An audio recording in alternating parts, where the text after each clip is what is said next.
Fellas, if you anything like me, you're super picky about who cuts your hair. And I don't go anywhere else except for House of Barbers. Located right across the street from Marist College on Route 9, go see Sal and his crew. They will take care of you no matter what your needs are, and they'll even give you hot towel shaves. House of Barbers right there on Route 9, 845-232-5036. House of Barbers. Go make an appointment today or just walk in. House of Barbers.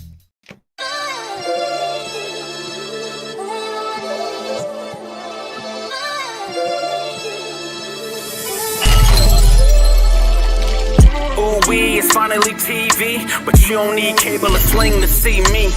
Black on his soapbox, Gabe in his bag. Let out some real black ink, load the 9 with the mag. First take, the last take, we can juggle the top. Like a barber with the clips, the way we talk in the shop. And since life is like a movie, we gon' stick to the plot. That's why we sponsored by the brand and scrape the weight off the top. Get it? That means we dope. So I'm money my brothers and sisters to stay woke. And we gon' lace the product with facts and straight jokes. The voice of the valley is here to spread hope. Supports a steep slope. They gon' have to let me cook. I don't know how to stop. From the culture to the music, anything else hot. Catch us every Tuesday once you step in the house. Cause all they really wanna know, what we talking about. I'm out.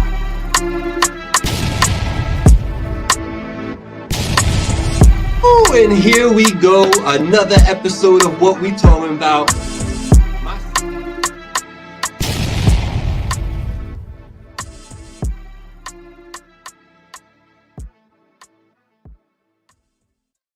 You know what I find hilarious, party people, is that sometimes you don't notice things, or you just like, you kind of just deal with things because it is how it is, right? You don't change it. You don't even. But yo, why nobody ever told me that at the end of that intro right there, like I'm basically like mumbling out what we talking about. Like, why ain't nobody ever correct me? You know what I'm saying? Y'all letting me out here be sloppy, dusty, crazy. You know what I'm saying? Like, you can't do that to me. Y'all, you got to tell me what's going on. You already know what it is. It's your boy Gabriel. It's the What We Talking About podcast. One half isn't here right now. He will be here. We'll be talking our ish in just a little bit, but I had to come on here and talk to y'all. You know what I'm saying? I got some things going on. I got some Voice of the Valleys out there. I don't know if y'all been peeping my YouTube channel, but it's been getting a little bit more active lately. I've had 2 drops in the last 2.5 weeks or so. 2 good interviews. Had that one interview with the Prodigy kid, the beat maker, Knockout. And then just last this past Sunday, I dropped with T Swift, man, producer out of Queens.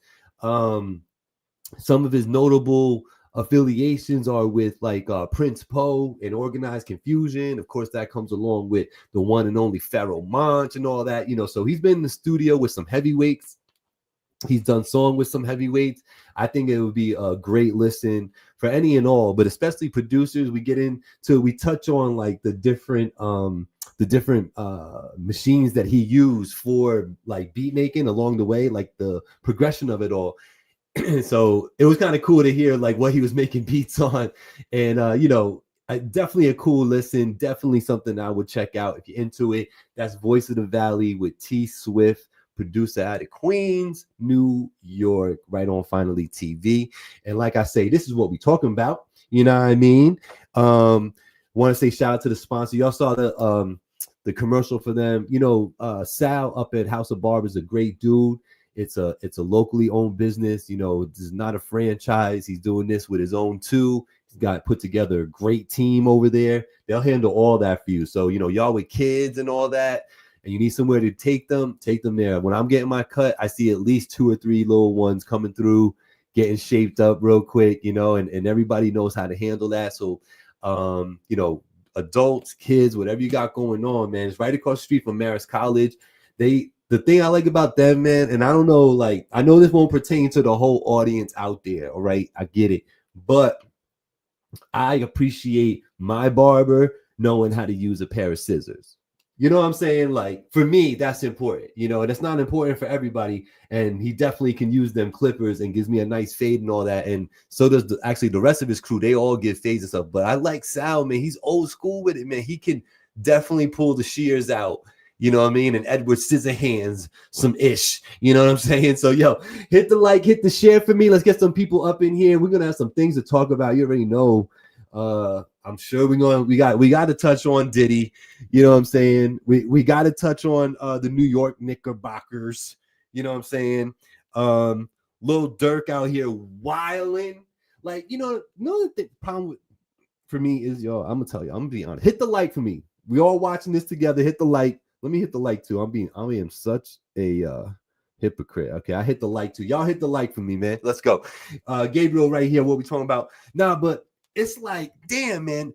If you're gonna do stuff that is 1, illegal, 2, a little crazy, 3, what do you call that? Like the intent behind it is very ill, do it on the low. Why does somebody in New York know that homeboy in Chicago is out there sending people to threaten the witnesses that are going to be, you know what I'm saying? Like, come on, son. Why do I know that? Man, move smarter. If you know what I'm saying? Like, what is that? I have no sympathy for this, y'all. I have no sympathy for stupidity. I just don't. And, not for nothing, man. You know what I'm saying? I'm everyday blue collar out here. I got to go to work every day and get a check and all that. You know what I mean? Dude, like, you have the option of making money and long-term financial gains through music, bro, for your whole fam. You know what I'm saying? Generational wealth type of shit. You know what I'm saying? What are you doing? Like, what like, who's in these people's ear? Like, the street, I know the street and how it be.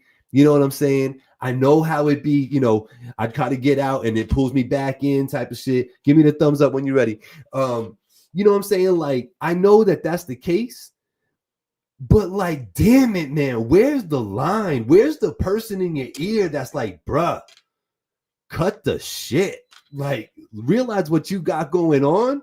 Stop moving like that. Put yourself in a better situation, in a better position, and better for your family. Cause like, come on, man. This is not some single dude, man. He got a whole family out here, this kid. You know what I'm saying? And sending people to go talk to witnesses and being threatening and shit, you know what I'm saying? That shit is hella whack, man. Without further ado, man, I'm gonna bring the co-creator, co-host of the show on right now. King Black out in the building. What's going on, good sir? Yeah, what's good, man? Chilling, man. Just wilding a little bit. I'm talking to people about. I'm hearing the rant. Enlighten me what the rant is about, brother. The rant is about Lil Durk being a dummy and getting caught out there sending the goons to go talk and threaten the witnesses for his case and all that. And my point is, why does a dude in New York who don't want to know nothing about that, why do I know about that right now? You know what I'm saying? Like, so I'm venting about moving smarter. You know what I'm saying? And if you're not gonna move smarter, at least move lower, bro. Like, damn, cuz. What's good, man? How you doing? I'm doing, bro. Busy fucking day, man. Nah, I know. When I caught the text, I thought you were texting me like, yo, you gonna come on or what? like I wasn't on yet. Nah, look, I'm used to your tardy ass. I'm cool. So man, welcome. It's nice to see you. Get the pleasantries out the way. How was your week, man? Beautiful. I made some money. Got some ass. What's up? Hey. And then I was late to the show. Put it all together. Look, I had to make some more money. Ass is expensive, bro. Big facts. Yo, we podcasting. Don't come for me. Just podding. What's good, bro? How was your week? It was good, man. It was good. Last week ended with a bang for me because it's been quite some time since the orange and blue has been in the Eastern Conference Finals. So I was riding on a wave, man. I was good all week, and then that weather hit on the weekend, and I was out riding around listening to music. You know what I'm saying? Like, man, listen, I literally said to wifey, I said, yo, Ann, I'm going for a joyride. I'm just gonna go. I'm gonna ride down to like High Park and come back, or I'm gonna meet with Monster or something. I'm gonna come right back, but I need to go on a little ride. And I did, and man, had a good time. So yeah. I was Be chilling. home before the street lights come on, right? Exactly. Okay. Mm-hmm. Okay. Be home. How you late to your own show though? Mm. You. Chris, didn't you cancel a show like a week ago? Wasn't you out flying in fucking Jamaica or What's Belize going or some on? shit? Where the fuck were you at? Yo, what's going on, Rock? Nah, I was talking about the little dirt case, man, with that, Rock. Well, what's going on, Jay Arroyo? I see Rock's Kitchen in the building. Sure. And we know we got the Rec Boys in the building. They always supporting, love the bros. Show them love on Wednesdays, 7 p.m. right here on Facebook and YouTube. Oh, that's another thing, bro. Man, there's certain people that said things to me along the way about IG, and I always dismissed it. You know what I'm saying? I was like, nah, it's fine for me. I don't know what you talking about. You know what I'm saying? Bro, IG, I no longer stream this show to IG. And they don't have the privilege of getting this show no more, man. They weird over there, cuz. So it's Facebook, it's Twitch. We got one person on Twitch that watches every week. Shout out to you on Twitch. And YouTube, man. That's it for me, bro. No more IG streams for me on this show. Yeah, I'll tell you. I can't even go live on my IG no more, man. Let me tell you. Can't even go live. If I go live, I gotta just sit in front of the phone and I can't touch nothing. As long as I don't touch the screen, okay?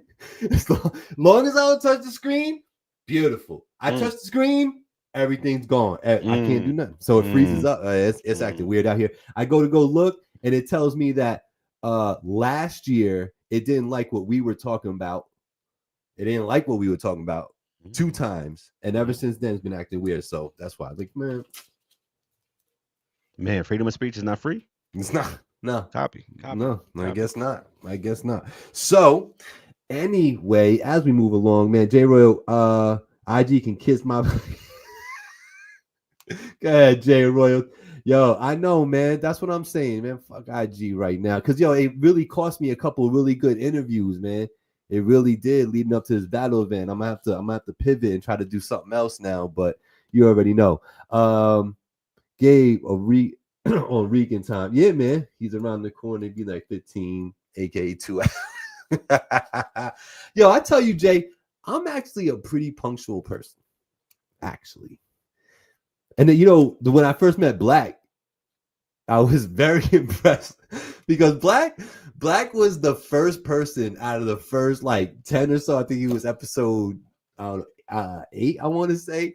He was the first person to show up early for the interview, man. On time, not even on time, early. And I was impressed with that, man. And I said it to him too. Like, yo, you the first one.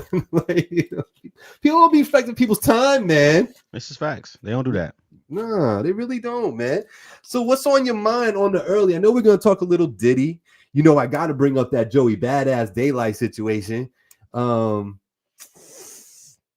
Yeah, Buster's 53 years old. Where your mind want to go with it right now?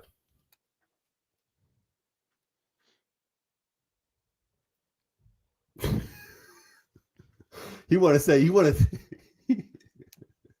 D to the I to the D to the D to the Y. Like, I already know what's dancing through your mind already. Not at all. Not at all. Not at all.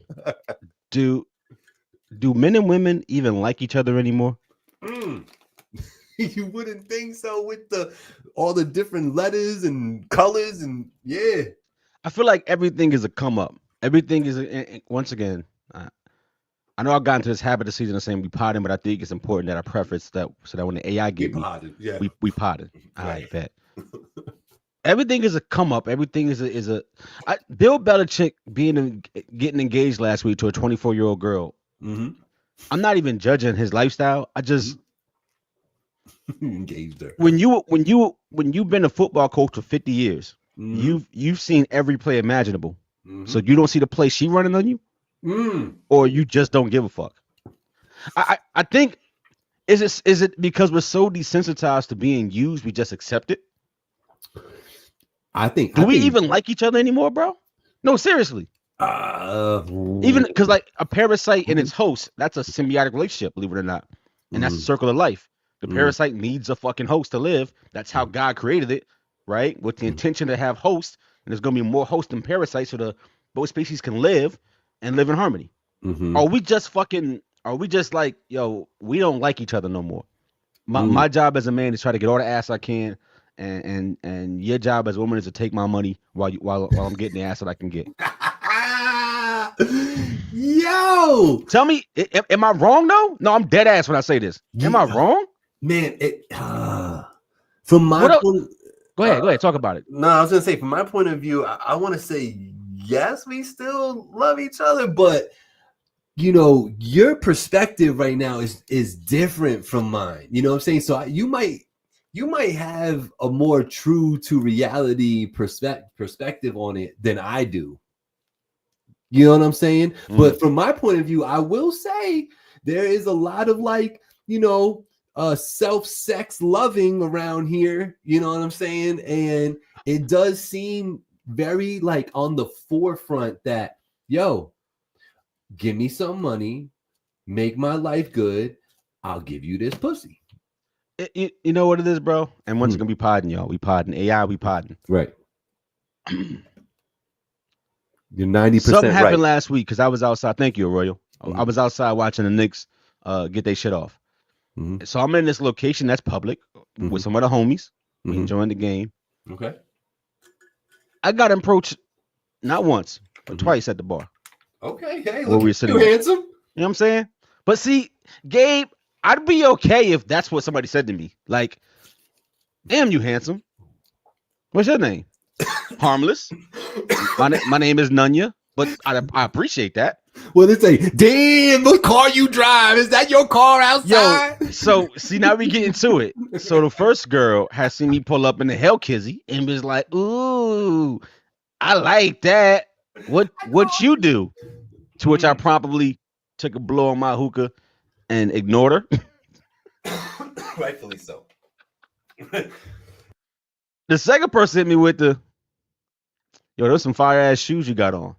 And I was like, oh, okay, that's a compliment. I was like, oh, I appreciate that. Compliment, though. That's a compliment. I appreciate that. Right. Next thing out her mouth, what'd you think it was? Them had to cost a little bag. You got it like that? To which I promptly took my hookah, smoked it, and began to ignore her. I'm not even offended by the play. And maybe they was just breaking ice and making conversation, because I'll admit it, when I go outside, I be a little drippy.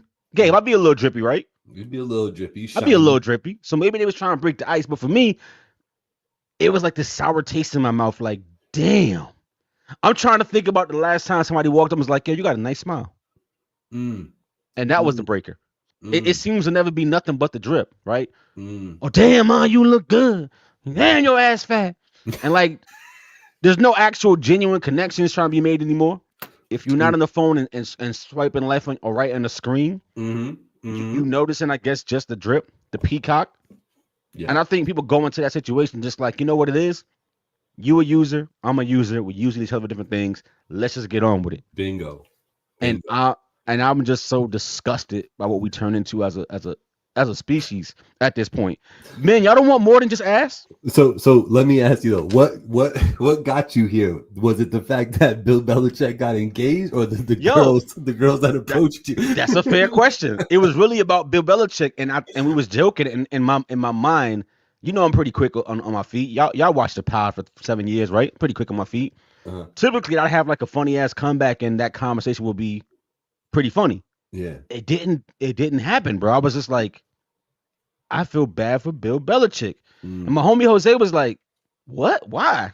And I'm like, well, I know he got divorced like 15, 20 years ago. He must be lonely. And I could see how this young thing being around him and I could catch his attention. He just like, fuck it, I'm 73. Right. And I just don't want to be alone. Right. So I'm cool with this. Right. Because for whatever reason, who I thought was my soulmate ain't my soulmate. Or maybe they are and it's still not working out anyway. So this is my life now. And I'm thinking, if Bill Belichick, rich 73-year-old ass, can't find love, that's sad. Yeah, not really. No, but I don't mean it like in a boo-hoo Bill Belichick way. I mean like, no, that's just sad. Like, Gabe, you don't think that No, but it makes sense though to me, Black, because like, this man's been in a silo for 30 years, bro. Well, I mean, there's He a just, lot of female football fans. Let's keep it a buck. It's not like it, only niggas like football, but they didn't have and I'm sure access there's a to him, lot of older women who bro. have access to him as well. Think about the press who is supposed to have full access to these people, right? You ask any one of those people from the press right now, yo, they're gonna be like, yo, I couldn't get to him. I could not get to him.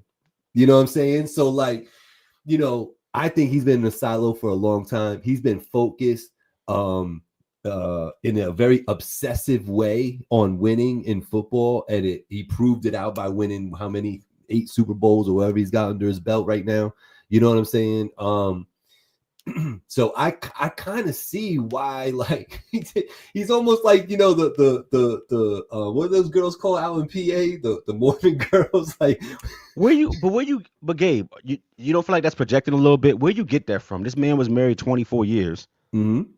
I'm saying that you're saying that, what's he doing, marrying this chick and her being what? I'm saying he's saying in his mind, he's resigned to be like, I might as well get this young bad bitch because anybody I talk to want me for my bag anyway. So why not get somebody that I'm physically attracted to still? Sure. I may be more compatible with 60-year-old Martha, but why not go fuck with the young joint? Because no matter which one I choose, at least I know what it is over here. Like I know that this young joint is the bag. Right, but the 60-year-old gonna lie to me about love and still really want the bag. That's what I was saying. How sad. Okay. I could go with you there, but I don't know. Is it sad though? I don't think it's sad. Bro. Why is it sad? I don't think it's sad. You think Bill Belichick in like 4 more years when he's done walking, he's in a wheelchair, you think Bill Belichick is gonna be like, man, this is perfect. What a life. I'm happy dying next to this 27-year-old girl. This is awesome. No, he's gonna be alone. So I feel like he knows that, and you still are like, I'm damned if I do, damned if I don't. I might as well get some young ass while I'm doing it. And that's my entire point. And that's what makes it sad. Because you're 73 and you that close to the end. No, see, it's funny how I'm delivering it, right? But at the same time, I know you understand what I'm saying. You at 73, I gotta assume that you are in tune with your mortality and you're thinking about it. You know what I'm saying? You're also in tune with what you want. Of course. So you making the choice to be like, I'm gonna just fuck with this person with the couple years I got left, knowing it ain't about nothing else. That's sad, bro. That's sad. At 70, I want love. I'm not gonna resign myself to be like, yo, this young 21-year-old joint with the fat ass, I'm finna give my last 3 years on this planet to. Like, get the fuck out of here. Listen. I'm saying I want 70-year-old Martha to lie to me. Nah. He's over that. He's done with that. He's done with that. He's done with that. That's what it is. And I'm laughing over here because, taking the opposite side of this conversation, it's kind of funny. You know what I'm saying? Like, I'm just sitting here thinking, but yeah, he just like, yo, I know what I want. I want this little hot thing to be jumping on me for like 3 to 4 seconds before I nut off. You know what I'm saying? And which is crazy. And fuck it, go shopping. What's going on, Bunky? All right, so let's read some comments. Hold on real quick. So Jay Arroyo says, hey, I ain't got it like that. I be regular and get combos. I'm glad I can't afford a chain. Yo, you need to stop. You a small, you the what do you call that? Incognito sniper type of Jay dude, was outside 3 days ago with his shorty. Don't let this nigga fool you. You can't. Nah, he was outside 3 days ago with his shorty. He got the golden smile. He got the witty comments right off the jump. Don't play with me, Jay. All right. So what's Rock saying? Son, when I was 400 pounds, I had a tricked out 300. Shout out to you, the Z family, with 22s and Lamborghini doors. Chicks were approaching me for the first time in my life. That day, I realized some women just about the money. So I've been like, I respect that, Rock, but for me, I'm not even damning the people who about it for the bag. Like that wasn't even the point I was making. Even though I respect what you're saying, my point was like, of course, I expect some people to be like this. I don't think that in 2025, I would have thought in 2010 that, one day in the future, 98% of people going to be like this. Like because of the internet, because of access, because of the plethora of choices, because you can swipe for fucking ever you're losing actual connection with people, and people are just swiping, looking for the perfect kind of thing. And when they don't get what they want, because everybody has the same mentality, it's like, I'm just fucking for bags at this point. Mm-hmm. I'm fucking for money at this point. I'm fucking for the fat ass at this point. When I feel like at least before there was a balance. I'm not saying it was 50-50. But I'm saying it was equilibrium. If you was a regular decent person outside and you was looking for a regular person outside, if you went to a restaurant or you went to an event or a spot, there's a dozen of them in there. And now when you go to those same spots, it's one, and she's the quiet one with the pack of wolves for friends that's around her, and you can't even talk to her because they all doing the fucking most. Right. You know what I mean? She wants some attention, but her 18 friends is twerking on the fucking headlights at the red light.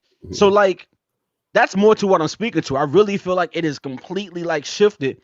And once again, we potting. I know that there's good people out there. I'm not saying there's no one. All right, cool. I'm saying that when you go outside now into these places, the amount of people you can just meet who on good shit is very low. And I think people are just like, fuck it, everybody like this. I'm gonna go do what Bill Belichick doing. And women are just like, fuck it, I'm gonna get all the bags I can because niggas is dogs. And that's why I'm asking, do we even like each other anymore? Or we all just accepting that we're using each other? Is that what we're doing now? It sounds like to me, you asked me, is there love anymore? I mean, you know, when I say anymore, you know what I mean. Yeah. But that's, I mean, is there? That's kind of where you're going with it, right? Because it's kind of hard, bro, when you get to swipe forever. Yeah. Interesting. I think that I want to believe in love, and I want to say that it hasn't died yet, but it's just like I said before, it's crazy how there's no shame in the game anymore, like at all, bro. Like you said, like, yo, you know, give me this. Oh, you look like you got some drip on. Oh, is that real? Is that platinum? Is that white gold? Oh, it's platinum. Word. Yo, check this out. You like these? Like, you know what I'm saying? Like, you know, like, you know, I feel like that's where it go to, you know, and then like, yo, check these out. I got this. I'd be working out. I did this over here with this. You know what I'm saying? Like, yo, I don't know. I think everything's a show now. I think because of the way social media is delivered and presented, you know, a lot of things are just the visual impact of things and looking fly and shit. And it's bleeding into reality now.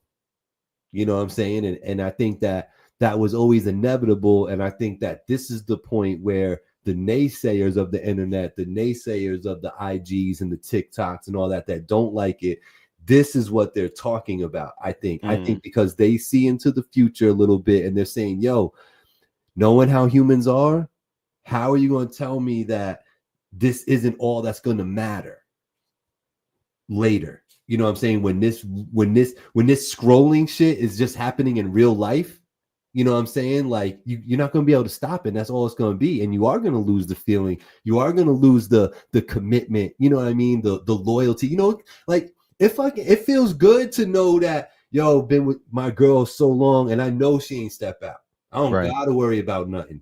Right. You know what I'm saying? I don't know, man. So yeah, no, I think I blame social media. I think everything goes back to money and the internet fucking things up. You know, so like, and do you think that's true? Do you think I do, bro. But I think social media is bleeding into reality. It 100%. Perception is supposed to be half of reality, and right now it's like 95% of reality perception, right? Motherfuckers go outside with some chrome hearts on and then go home to a shitty apartment with roaches and shit, and their kids eating that government cheese we was talking about last month. Like the perceptions of reality, there was always this rat race to keep up with the Joneses, but now literally the Joneses is who we all trying to be, which is different. It's one thing to like work hard to strive to do better. That's what keeping up with the Joneses meant. It's another thing to sell everything that you got, put all your energy and resources into looking like you got it, but in the back end, you making none of that. And that's the crazy part. And Instagram allows you to do that. So I asked this question: if everybody up on Instagram, who the fuck is down? Word. Matter of fact, if everybody up, don't that make everybody the average and the norm? That means up is not really average. So if we're all fucking average, what is you going crazy for? If a 12-year-old kid can fan 5 racks on his arm, do you think he got it like that, or do you think that that's prop money? Like, do you use common sense? Right. Or do you just like scrolling and being entertained? Right. You know what I'm saying? And depending on people too, Black, right? Because sometimes people see this stuff on the internet, they read the headline, and all of a sudden that becomes that's the way they think. They read headlines and post and like their knowledge base is based off of that. I feel stuck in two eras, bro, because right, I'm in a generation where I came outside and I played catch and ball and tag and hide and go get it. And I got into trouble because I had Right. idle hands I see where and you're shit going. like that. Yep. And then by the time I 1000%. was leaving college, let's say, cell phones was out and we had the sidekicks, you know what I'm saying? And it was different. And we had MySpace and we had Black Planet and it was social media to an extent, right? Yep.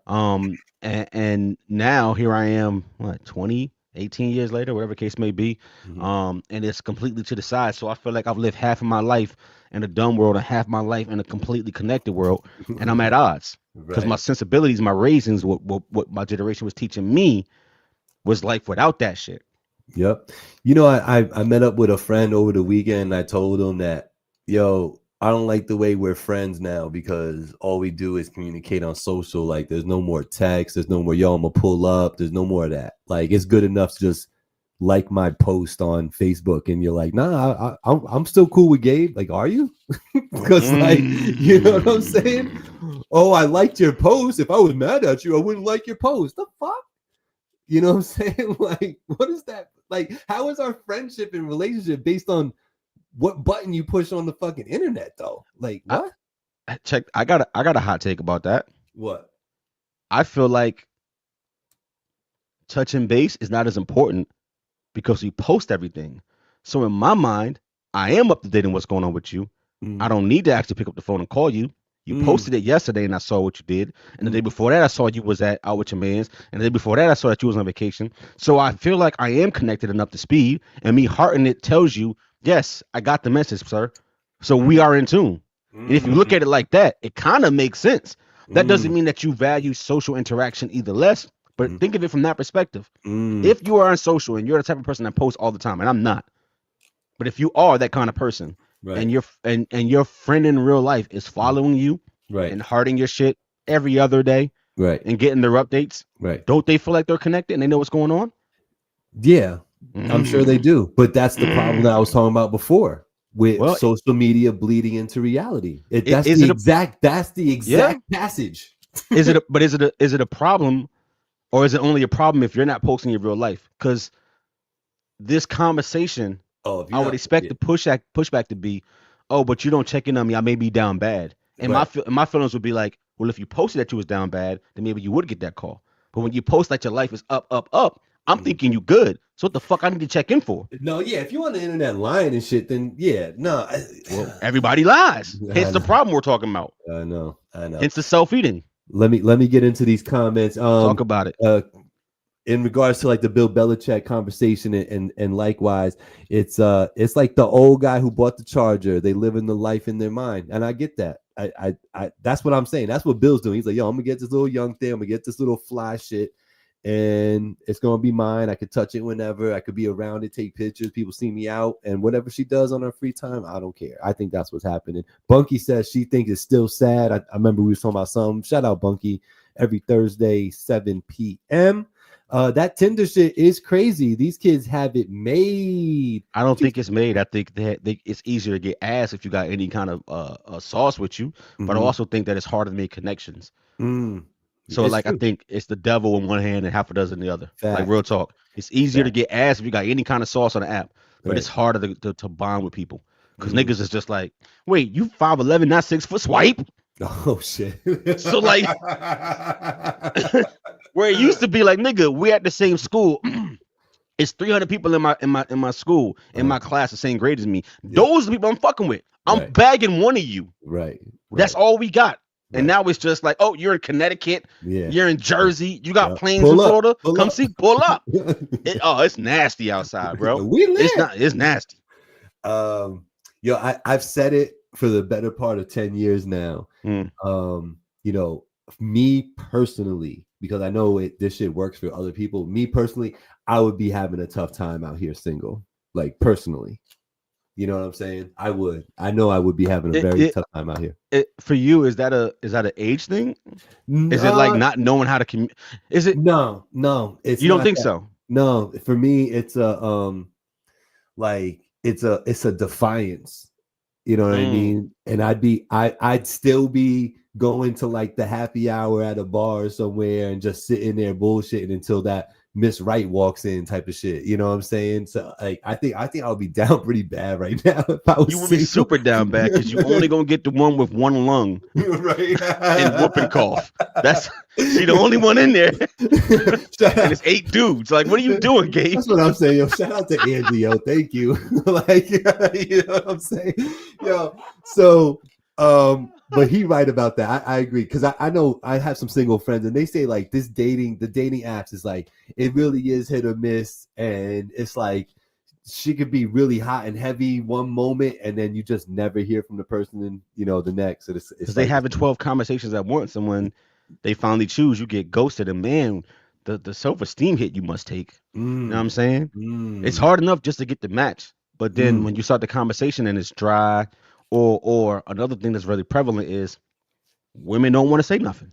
Right. They'll match with you and then wait for you to give them the fucking Iliad. Right. And if you don't write the most beautiful, articulate shit in the first time, they unmatch. Right. So like they unmatch. Oh shit. Yo, it's super nasty outside.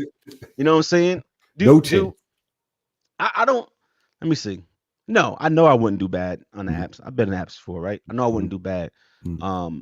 But I do think that trying to everybody watching, absolutely trying to bring a certain mindset to virtual dating is hard. As an example, somebody I know was talking to somebody and like pretty lengthy, in-depth responses, and he probably sent like a dozen. They were having this nice conversation over like 2 days, and every response had to be 4 or 5 paragraphs. Like they was getting super deep in the comments. It wasn't bad. It was because he was reciprocating. Okay. So that they were really getting to it. And then he said to her, "Hey, I'm really enjoying this conversation, but man, this is a lot to type. Do you want to talk?" Right. And she said, after writing 8 paragraphs, every response, 1 letter. Why? And he said, well, like it'd be easier to talk to in person, right? Sensible response. It is. Really? You talk on the phone? Unmatched. Yeah. Bro, you got unmatched because you like to talk on the phone. Because I might want to actually talk to you and talk to you in person and shit. Like, you know what I'm saying? Like, yo, imagine vibing with somebody over multiple days and getting into deep conversations, only to be left unread and unmatched because you wanted to hear their voice. Wow. And no, I don't think it was a catfish. I really think that for a certain age of people, they consider it weird. Yeah. But I can't rule out the catfish though in that scenario. You can't. I ain't gonna tell you. I ain't gonna tell you how I know the person he was talking to was a real person. I'm just telling you. Yeah, don't tell me that. No, we potted. I ain't do nothing strange. It ain't like that. But a lot of those apps are proximity based, as you know. Yeah. And you will come across the same people repeatedly over the months. Sure. And when you are a proximity based app, that means I know half of y'all. Okay. I live out here. Okay. You 10 miles away from me. Sure. I know you. You in that town over there. I know you. So like, nah, it was a person. Got you. Yeah. So Mr. Catch Rec in the studio with the Rec Boy says, to be honest, I'm worried for my kids. I think about that a lot. Shit is definitely changing. Chris, man, that resonates with me and Angie so much, man. As y'all might know, if you don't know, you're going to learn today. I don't have kids. Angie and I don't have kids. We've been married for, almost 20 years now. But we decided to not have kids. And, some of that conversation, Mr. Catch Rec, was exactly what you're concerned with. You know what I'm saying? And it's like that uncertainty. But I think, honestly, if I'm being real, I probably think every era probably could have thought that to themselves about the future. You know what I'm saying? There was probably, the people in the 30s and 40s like, yo, these motherfuckers are coming out with these cars that go 55 miles an hour. You know what I'm saying? Like everybody's gonna have one. You know, they got that stupid TV thing that's, you know, who knows what's gonna happen. You know, like, so I can see the same sentiment being thought, you know, back then, but having been born in, you know, coming up in the 80s, I'm born in the 70s, but coming up in the 80s and 90s and all that, and seeing what the world is today, and then thinking about the future, it is a little, it can be a little unnerving, a little scary, because you never know about the uncertain things. And sometimes you just gotta say, fuck it, we rocking forward and we're gonna make it better. You know what I mean? I get that too. But for me, that what you say was a big part of the conversation. Because we be having grown-up conversations sometimes, even though I'll be with the shits and I'll be, you know, acting up. But sometimes we talk about real shit. So can I ask a vulnerable question? You can say no. And if you do decide to answer it, I don't want you to feel like you need to go super deep, but I am curious. So can I ask the question? You can tell me if you want to answer or not. Sure.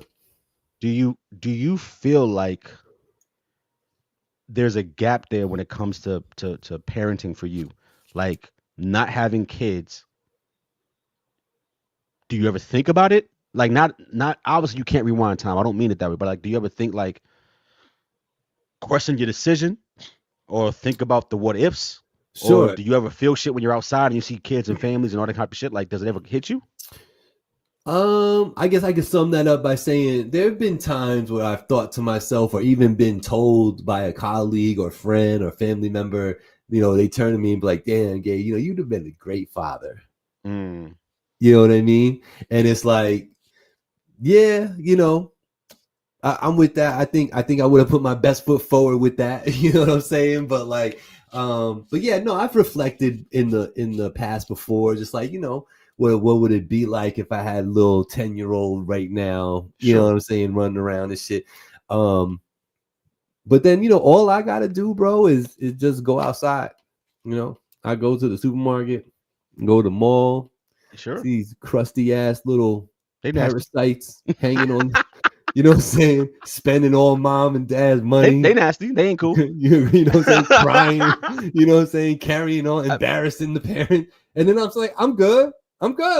I think for me, bro, it's interesting because I don't think at any point in my life have I been like, now is the time I am ready to be a dad. Right? But shit just kind of happens. Sure. And absolutely. It's kind of cool. Absolutely. And knowing me and how I am, I thought about it the opposite way. I wondered if I ever would have gotten to a point where I said to myself, I'm ready to have kids, if God didn't already have his designs in my life. Because I was so kind of content. And it's not that I didn't want kids. I was just like, I'm cool with where I'm at. Sure. I don't know if I'm really pining for it. And then it's kind of, life happens, smacks you in the face, like, this is kind of dope. You feel me? So I question if I would have ever come to a place where it's like, I want to have my own family, my own progeny. Right. I mean, they say you'll never be ready. You're never ready. I feel that. You know what I'm saying? That's what they say. You never, because I used to say that, you know what I'm saying? Like, I don't think I'm ready for all that, you know, and people would say to me, you know, you're never going to be ready. You're never ready. It just happens and you got to deal with it. You know what I'm saying? Looking at this world today, bro, I will say to loop it up and tie a bow on it. I do question what I'm going to do, I don't know, in 10 years when there are no more bars that people go to and actually talk. Right? Right? And my daughter is just everything is in this little headset. Right. And what do I do with that? Right. Do I be, as a parent, be like, you know what? It's nasty outside. So just go get your bag. Like, if you're gonna be doing a lot, make sure that nigga got the bag. Like, is that really how you have to teach your kids to protect themselves, to like not get your heart involved and go with the bag? Right. Shout out to Angie. Too much accessibility at the fingers. People always looking for more and more gains. What's in it for me mentally, though? Right. Who's even asking themselves that anymore, except sophisticated women like Angie? Not the chick at the bar. She just like my shoes. You know, people are not happy with the pretty chick in town. They want the pretty girl with the bigger booty on IG. Then you find out she's a she. Here's a misconception, though. I will say this. Yes, men like looking at ridiculous asses. Yeah, correct. I'm telling you, though, that the BBL era is over. Like, niggas really don't want that. It's interesting to look at, but we don't want it. Mm-hmm. It is not as fun as people think it is. Having some cement on you like that when you try and get active don't feel good. Mm-hmm. I'm telling you flat out. And when you like a year in and you got those dents, because that's not how the fat grew naturally. It was pushed in there. Mm-hmm. So after you sit down enough, you start getting dents and getting weird flat areas on your ass. You look a mess. It's weird out here. So women, do what makes you happy. Right. Do what makes you happy. But I'm telling you, we Mm-hmm. gonna look and be like, damn, you got a fat ass. Yeah. But we don't want you as a wife. Right. Right. And all right. I'm gonna say something that I was listening to a podcast, and this part of the podcast came up, and I was like, I didn't even think about this because like I'm just not there with it, right? But like, yo, my man was like, he was like, this girl had the joint, she had to pay for a joint, and he said he went to go rock with it, and he was like, yo, he was like, her joint was like too far away, like because her ass was out here. But he was like, yo, her fucking joint was like, you know, like 8 inches. Like, and he was like, yo, I was tapping it with the tip of my shit. Like, all right, bro, listen. So aside from that, man, it don't look good. It don't look good. Man. You know, I would say this though. What up, Shot? As long as you don't got like the 50-foot little Kimba BBL, right? Right. I'd rather the fake booty than breast implants. I'm sorry. Like breast implants are worse than the BBL at this point. Breast implants look stupid to everybody. Like having natural breast that's full looks good. Having those bags of water on your chest that hang and your skin is being drugged down looks fucking nuts. It does. But the BBL is just as bad, bro. I can't separate the two. I'll take a BBL over fake titties. You sure? I promise you, because at least the ass look good to look at in the right outfit. Those fake ass titties, when I gotta look at them myself, ain't hitting on nothing. I don't want to touch them. Your areolas are scarred up. You know what I'm saying? Where they had to slice your nips off and shit. Like, bro, I'm good at all that. That shit ain't it. Angie will attest, man. I'm good at picking them out too. Like I'll see girls and be like, "Yo, look at them fake ass titties right there." Nasty. We don't want that. We don't. All right, man. I'm sorry for getting to that. I was just thinking about that because Bill Belichick, man. Shout out to Bill. Yeah. Do your thing, OG. But it's sad out here when you just said fuck love. I'm gonna live with this little girl. Yo, Bunky, we got you because we're only speaking the truth up here. We're not, you know what I'm saying? So you got that. You know we got you with the truth out here. We know it ain't cute. Man, I love y'all for watching the show. I do appreciate y'all. It's the What We Talking About podcast right here on Finally TV every Tuesday, 7 p.m. Tap in with us. King Blackout Gabriel in the building. Man, what do y'all want to talk about? Because we got a couple of subjects to bring up or topics to bring up before we can even think about getting out of here. So they slinging all that mud in Diddy. Oh my God. The last week of trial, character assassination. I'm not saying founded or unfounded. I'm just saying character assassination. It's type crazy. I also see the play where they trying to make this with the line of questioning, right? Oh, who paid for the Astroglide? Oh, Bad Boy. I paid with my credit card, but Bad Boy paid me back, right? Making the connections, right? There's no limit to how much or how little that spend got to be for you to bring in the business. So I'm seeing the play. We still haven't had a witness or a victim, should I say? That's not a witness, a victim yet. Take the stand outside of Cassie, who's getting super deep. But I do see the play. I do see the play about you trafficking and fucking prostitutes, male escorts, and bringing them across straight lines to do weird shit. I see the play. I still think it's a miscarriage. It's like the RICO Act wasn't even, not saying this is RICO, no, this is racketeering. But the RICO Act, as an example, wasn't even meant for regular niggas doing regular shit. It was meant for fucking the Gotti family. It was meant for these mob families to kind of stop organized crime. It wasn't meant for, one nigga getting pussy in a weird way and using money from his businesses to fund that pussy getting. That wasn't the intent. So I don't like how they're using it, but it is what it is. So I see the play.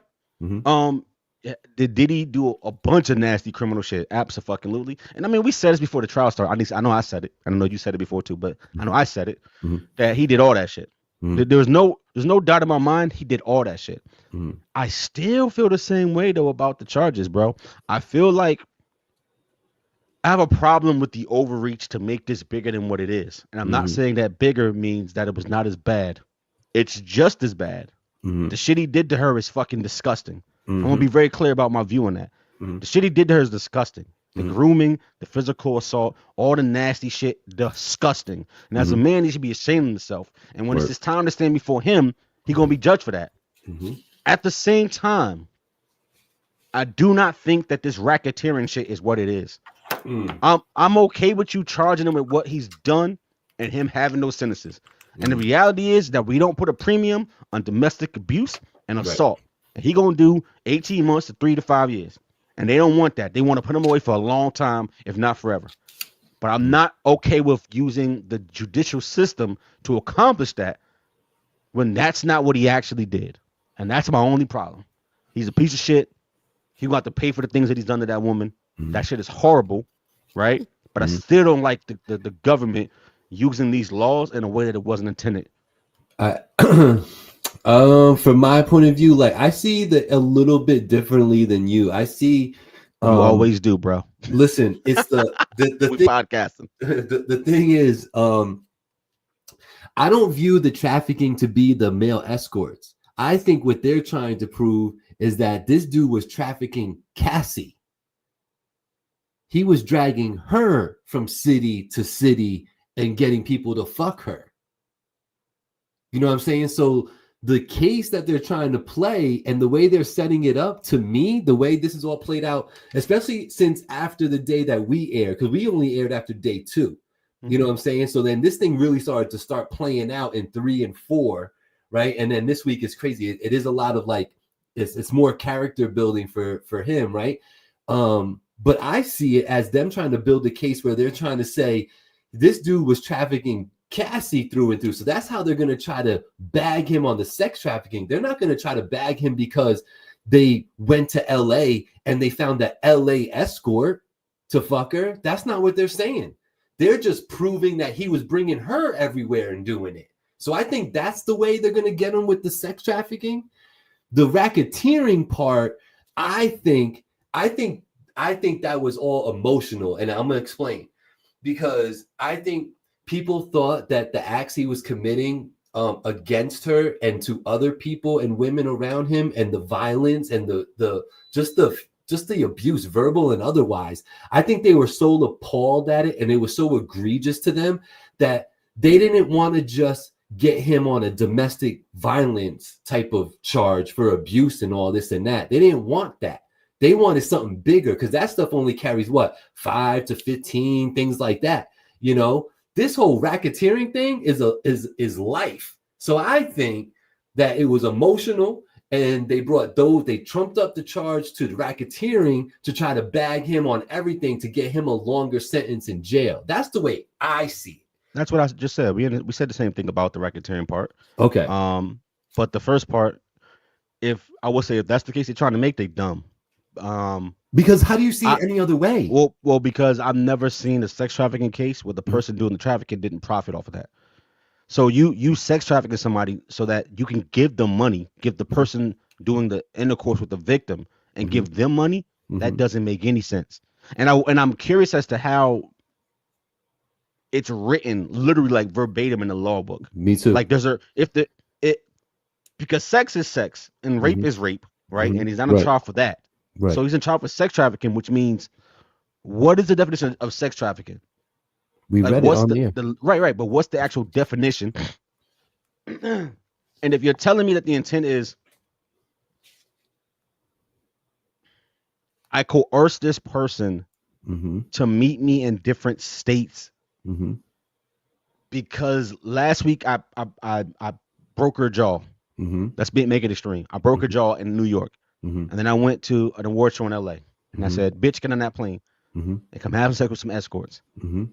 That's the trafficking part. Like, I've never heard of trafficking where the person being trafficked wasn't forced to cross state lines. See, that's my entire problem with it. How do you make that case?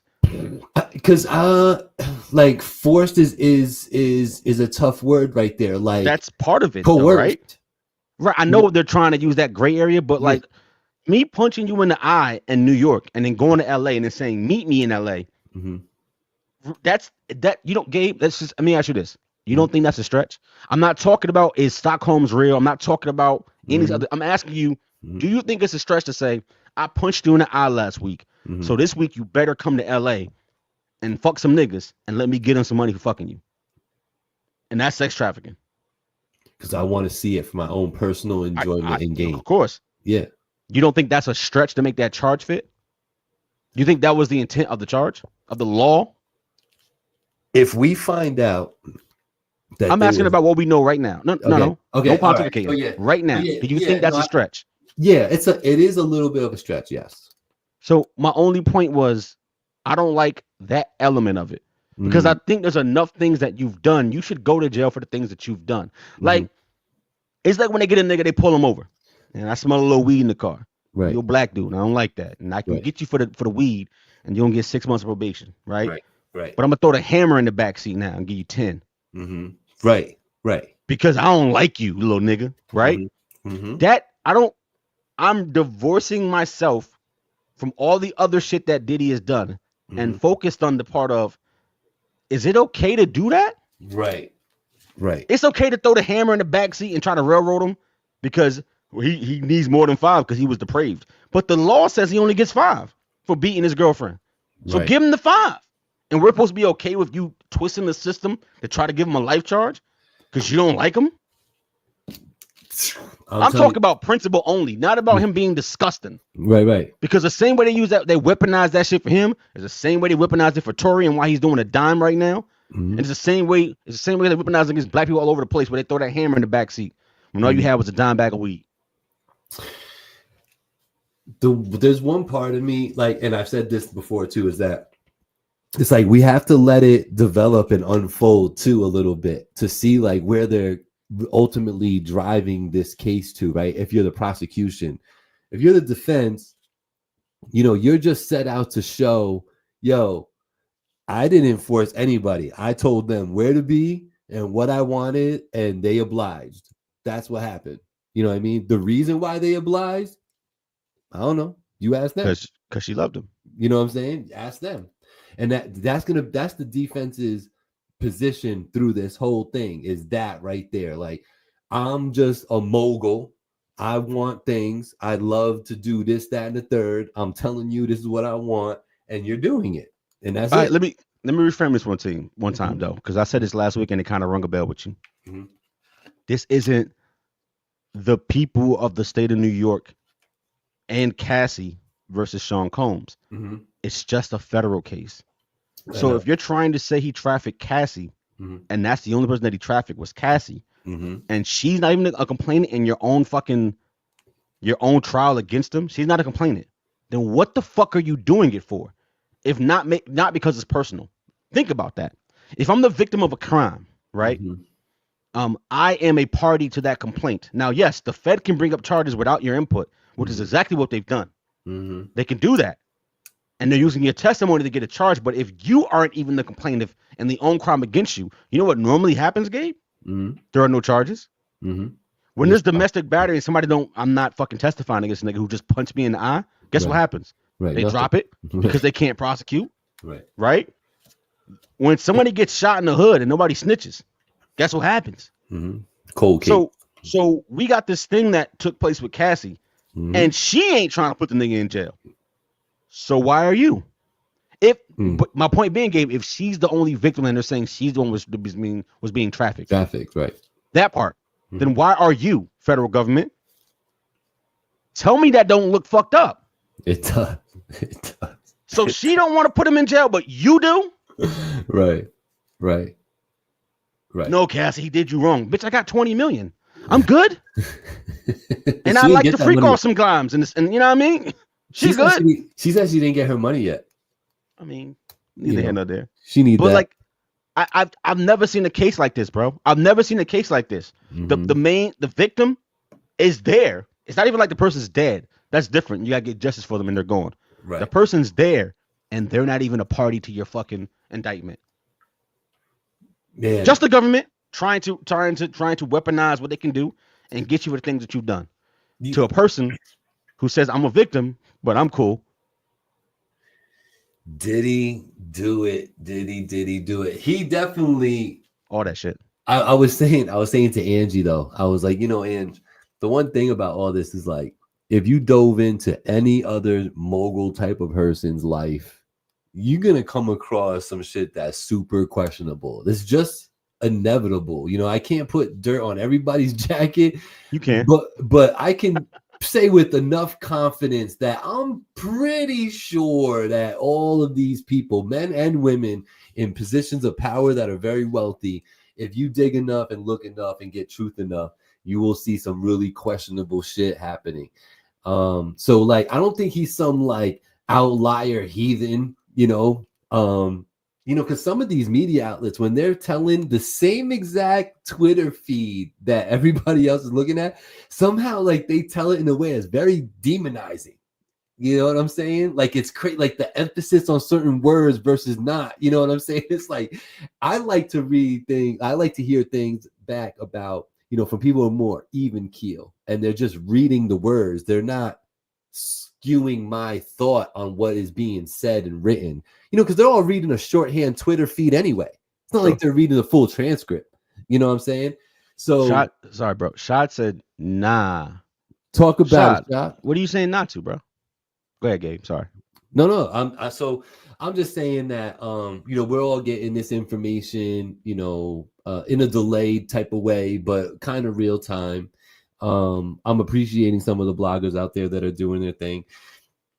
In turn with the case, I'm really curious to see what the prosecution, like, what's the big aha moment for them? You know what I'm saying? Like, where they're like, we got you, because the way they have it set up right now, they have everybody kind of looking at Diddy like, bro, you on some shit right here. I think they successfully have painted him into that corner. You know what I'm saying? The defense is trying valiantly to just show that, nah, you guys are making it seem like he had a gun to everybody's head to do this. He's just barking orders and they're doing it. Yep. You know what I mean? See, and you know what? That's the thing, right? So like, what Scott's saying. That's the thing, right? Where they're harping on this element of him being the boss and employing them. Mm-hmm. And I get that to an extent, but I also get how it's different, right? Mm-hmm. So like, this is not your typical 9 to 5, go to the office every day. I have employees and we follow Department of Labor practices, right? That's not what this is. And he wasn't paying for healthcare for y'all niggas. Mm-hmm. Like this not that kind of employer. And that makes it a little different. And I'm not saying that it should be. I'm saying that it makes it a little bit different. Right. So if you walk in and that man punch you in the eye as an employee, guess what you do? You leave and you sue. Right. No, flat out. Right. You leave and you sue. Right. If you go to a job, an office building, and your manager punch you in the eye, guess what you do? You leave and you sue. Same thing, yeah. You know what everybody doesn't do? Big niggas who not afraid of your low ass, whatever the case may be. Because that job got more money than you. And they got better lawyers than you. But you still leave and you sue. Right. Fair? Right. If Puff Daddy ass tried to punch me, I'm going to beat the dog shit out that nigga. Until Jimbo and Jumbo, 2 6'9", 350-pound niggas, break my arms. But for them 8 seconds that I'm free, I'm lighting that nigga up. And after I'm healed in the hospital from Jimbo and Jumbo, I'm leaving and I'm suing. The point that I'm making here is that I get it in a bubble. Oh man, he put a bomb in Kid Cudi car. Right. Oh man, he punched this 125-pound woman in the eyeball. Gabe, does that mean that you're not gonna protect yourself as a man?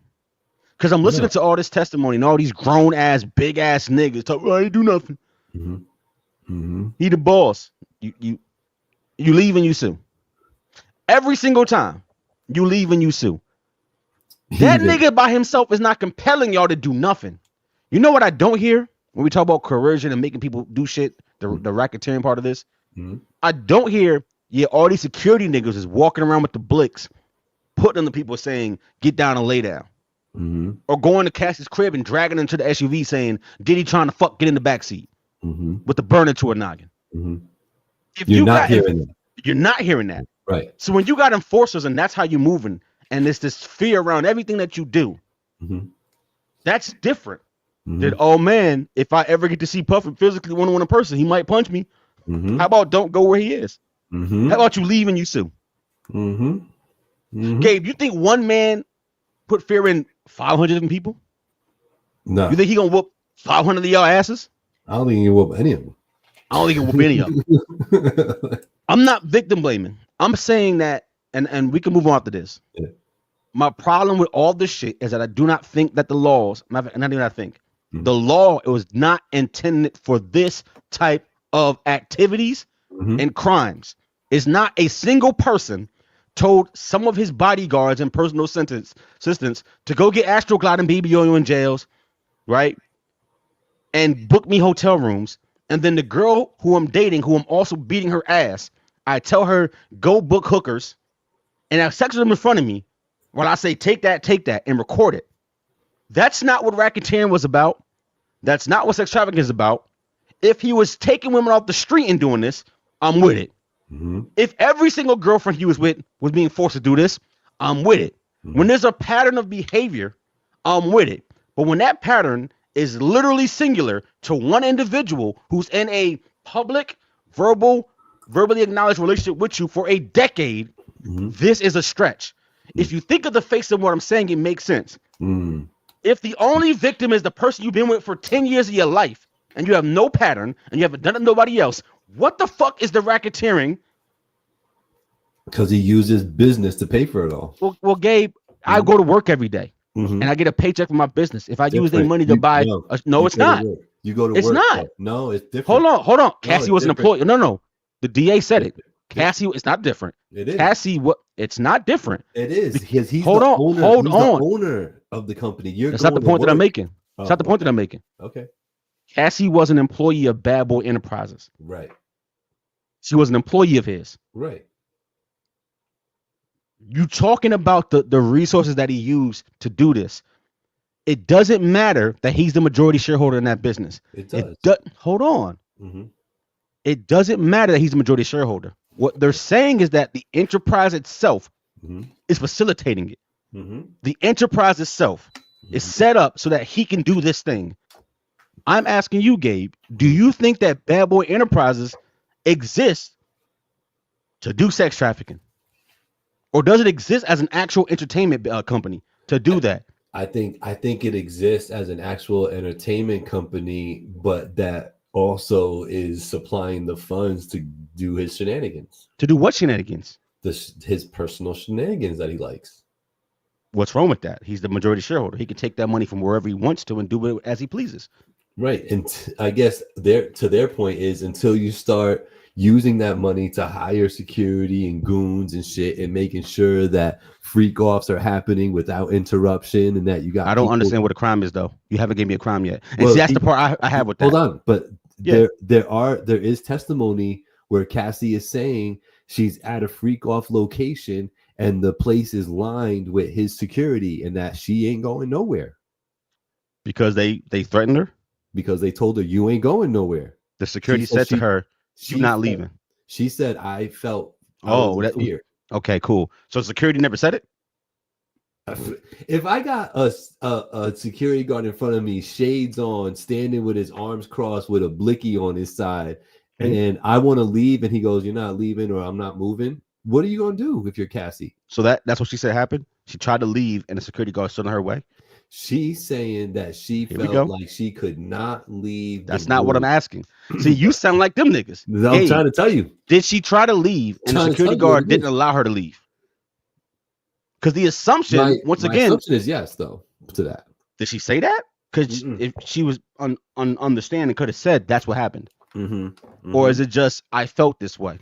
And when I talk about the selectivism with how you want to talk about a situation. You just said about how people are reading the same transcripts or talking about it in a different way.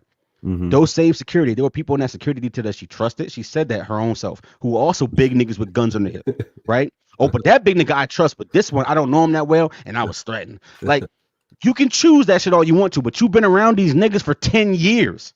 So at some point, this is not a strange man who might hurt you. This is a nigga you know very fucking well. Miss me with that. If this was a 6-month relationship, I'll buy that. Right. That big ass nigga, I don't know about him. Gay for 10 fucking years? You don't trust your security yet? I don't know. And if you let Gene Deal tell it, he's telling this side of it. You know, shout out to Matt Santoro, man, long time supporter of the show. He said he wants me to throw him in the back of the whip. What? Anytime, Matt Santoro. He said he's being weird with the man juice on the nipples and all that. He's not feeling it. I'm just happy that, you know, my boy's back in the building. Absolutely. Shad. Let's talk about Shad. Let me wrap up my point because I'm done. Y'all, we just podding. Yeah. And I'm going hard, not because I think Diddy's innocent, for the record. I know he's a piece of shit. But it's not interesting to just say the same thing that Gabe is saying. So we podding. Right. Let's go. Official transcript from the court is what they can get a hold of. Right. No, I know that, Shad, but I'm trying to tell you that the bloggers that are out there on YouTube, like giving you the updates on this stuff, they're looking at one blog. They're all looking at the same blog. I forget, it's like Inside or something like that. It's a dude that's in the court. Inner City Press. And they're getting, the majority of these bloggers are just reading that. They're not going to the transcript, bro. They ain't doing that. But I know it exists though. You didn't hear the assistant? I did hear the assistant today. The assistant, basically, I felt like the assistant, all he did was just kind of like highlight Diddy's personal like shit that he likes. That, I mean, that, you know, because he's talking about, oh, I had to make sure that he had his drugs and his applesauce and his ketchup, and that's your job as an assistant. You know what I'm saying? Like, I didn't really see the connection here. Again, to your point before, they keep doing this character building thing where they're trying to paint Diddy a certain way. And don't you already got it by now? Like we on day 8, 9. Right. We already know he's a piece of shit. Give me the crime. Right. I'm still a little hazy, and call me stupid, call me every day, but like, I don't understand the charges all the way. And I don't understand why, if we know that all this violence and abuse was going on and that is illegal to do to somebody, then why aren't there charges for that part? And because you know why though? They don't have a plaintiff. They can't prosecute this man for domestic violence without a plaintiff saying he domestically violenced me and I'm using my rights to take him to court. Right. So the feds can't do that. They can't press charges without a victim. The racketeering, making it an actual organizational crime, is in the federal jurisdiction. That's how. That's the overreach. Correct. Gotcha. Okay. So, but yeah, the assistant, man. He just spoke. He just basically just confirmed all kind of like the weird inside desires and shit. Yeah. When they raided the houses last year, at the same time, wasn't it coming out? Oh, we got the explosive evidence of all these women victims that Diddy did this shit to. We don't heard from Dawn Richards, Cassie, the security, 3 escorts, you know what I mean? A chef, right? Mad niggas, an assistant. Where the fuck are the victims? Yeah. Well, they're going to say Cassie was the star witness for the prosecution. Who else? Who are the other victim? No, I know. The only victim, so then taking evidence of a crime is a crime, right? Only if you can prove that there was a crime that you're taking evidence from. We said this last week, bro. You got to prove that there was a crime that you then are covering up. Right. So the only way you could prove that there was a crime that you're covering up is to prove that crime took place. Right. So charge him with something that he then covered up. Like, they're not doing that. Now, I could see them getting him on the transportation for prostitution purposes and all that. That's pretty simple. I can, because they're character assassinating them, and the jury is going to convict him just from, oh, you had escorts sleeping with this girl and you went and picked them up, and they're going to give him the 10 years that he can get for that. Yeah. They'll get it, but I don't think it's because it's right. Right. Matt Santoro says fear and assumption is not against the law.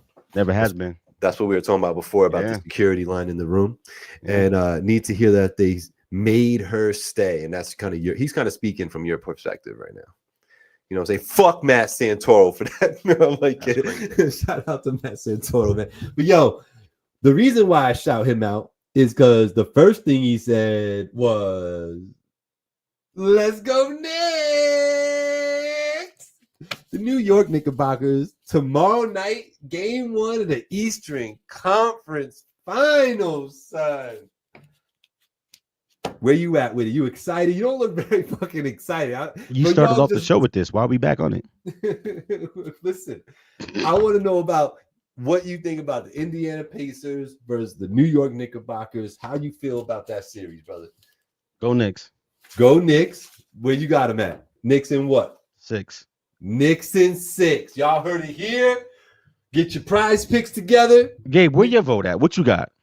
I got Knicks are gonna do Knicks. It's gonna be 7 games because they're scumbags. Who gonna win?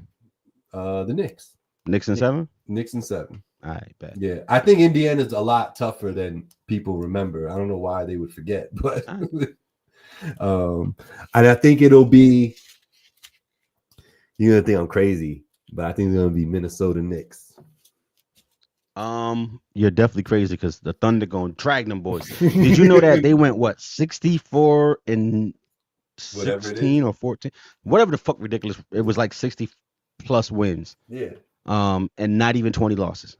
And did you know that out of those, let's say 64, I think it's 64 is what they won. 64 and 18. Out of 64 of those wins, you know that 48 of them was by double digits.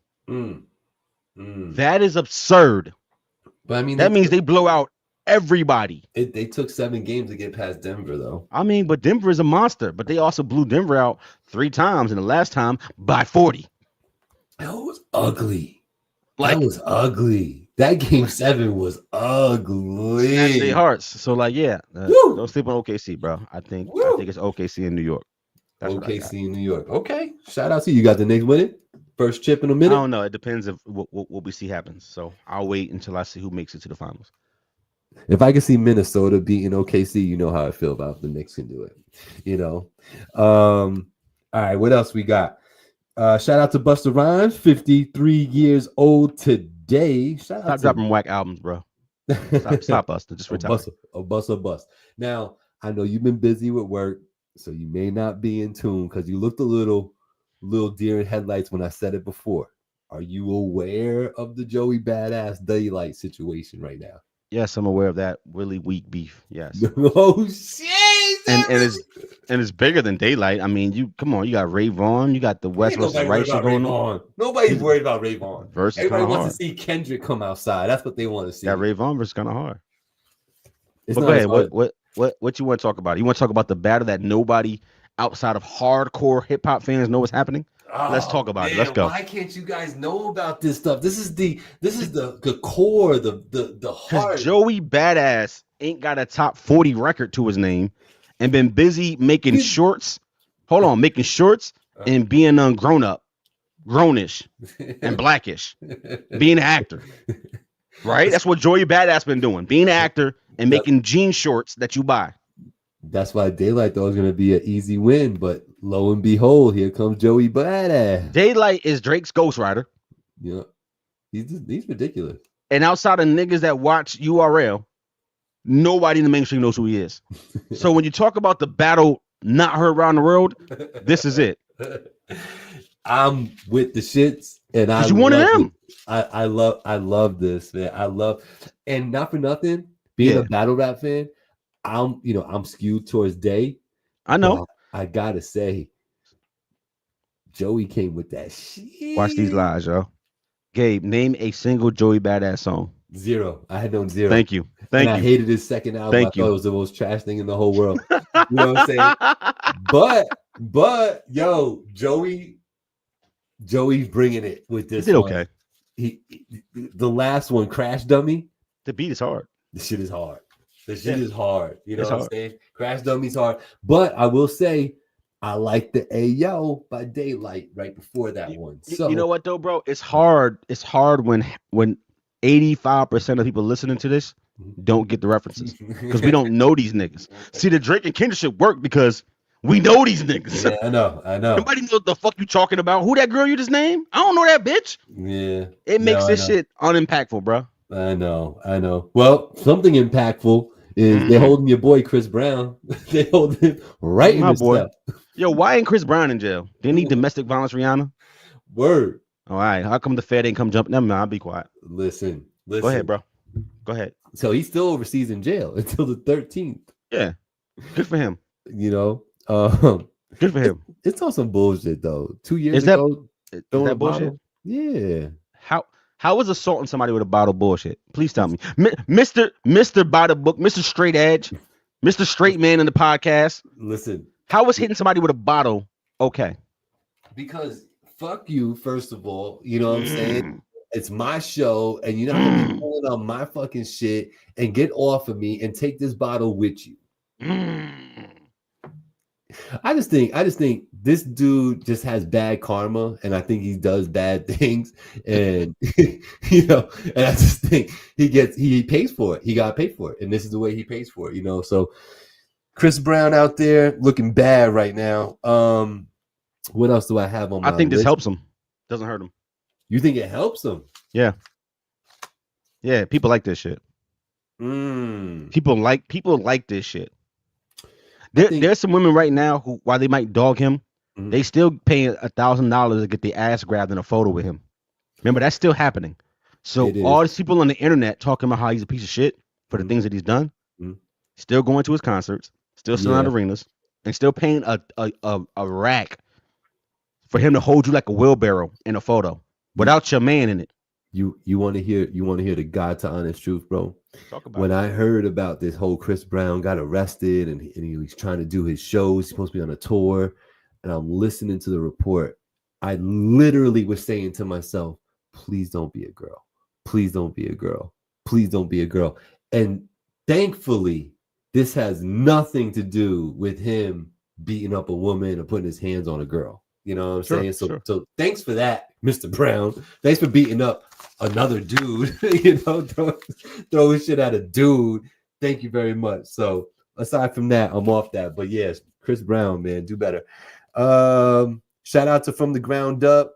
I said that last week. Lady Miz, shout out to her. She's doing a bunch of interviews. I already told Black on air, so it's already recorded that he needs to get up there. Because you got to get in that booth, man. She got that Rap City thing going on. She got people. I didn't get no invite, gang. I'm not. Bro, you got to knock on the door. Oh, no, I'm good with that. Definitely not doing that. Oh, you right there too. That's crazy too. So if I would have got an invite, maybe I would have showed up. You need a. Do you hear yourself? I'm supposed to go knock at somebody's door and say, "Let me go in your basement and rap." Get the fuck. You know who the fuck I am, Gabe? Yo. You know. Hold up, Gabe. You know who the fuck I am? I would do it. If I was you, I would do it. I would do it. That's crazy. I mean, yo, you gotta think about it. I don't. KO. That's the fun part. KO. I don't. I'm happy for you though, bro, that you got your shit off. I want to hear the verse. I can't wait to hear the verse. Can't wait. I can't wait to hear the verse. See how wag it was. Listen, shout out to that. Shout out to the Knicks. Shout out to what else do I got on here? Oh, the little Dirk thing that I went off about earlier. And that's all. That's free Dirk. Free Dirk, man. But stop being stupid. I mean, he a young nigga with money. Free Dirk. Is what's the face getting better? Joe and Jada? Have you peeped it again? They just throwing spicy shit. I mean, Joe made a comment in the last pod about Joe. Niggas was sitting in the Joe Budden seats, yeah. and the internet tried to run with it. Oh, we coming for you. Like Joe Budden and Joe Crack are actually really close in real life. Mm-hmm. I didn't take it as that. I took it as a descriptor to be funny. Like he was saying basically, oh, niggas are sitting behind a nigga they got beef with. He just was making it funny to try to get that clickbait off. So I understood the play. It's a podcast. They want eyes, and it wasn't. Them first week numbers didn't go nuts. So saying things a certain kind of way and to draw attention with the clickbait makes sense for a pod. I think Budden understood that, and I don't think it's not a thing. So that show That show still ass to me. That shit is boring as fuck. Them niggas are not interested in talking. Kiss's voice is legendary. I can listen to that nigga say anything and be like, that shit is funny. But like you said, Crack with his stories, I'm kind of off of that.